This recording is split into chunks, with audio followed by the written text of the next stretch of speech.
la fin des années 70, la NASA, l'agence spatiale américaine, a envoyé dans l'espace un vaisseau spatial. Et sur ce vaisseau spatial, on avait greffé sur la surface extérieure du vaisseau un disque en or. Un disque qui ressemblerait pour nous à un vieux vinyle, un vieux 33 tours aujourd'hui. Sur ce 33 tours, on avait gravé 117 images. Ce sont des photographies d'êtres humains ou de paysages terrestres. 12 minutes de son, comme le son d'un baiser ou le son d'un tramway. On a gravé 55 bonjours, 55 salutations en 55 langues humaines différentes et 26 morceaux musicaux. Et tout ça pour les extraterrestres. Parmi les morceaux musicaux, il y a notamment un vieux blues des années 30 d'un chanteur qui s'appelle Blind Willie Johnson, l'aveugle Willie Johnson. Willie, c'est un gosse du Texas au début du XXe siècle. Noir, il vit dans la violence et dans la misère.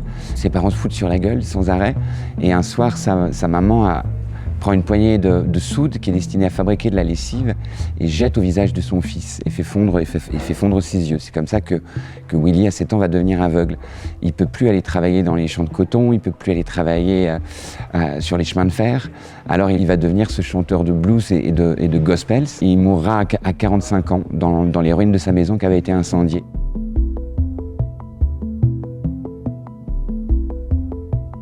Mais le vaisseau spatial que les astronomes de la NASA avaient propulsé dans l'espace à la fin des années 70, en 2012, est entré dans ce qu'on appelle l'espace interstellaire, c'est-à-dire au-delà de notre système solaire. C'est aujourd'hui l'objet de fabrication humaine le plus loin de nous.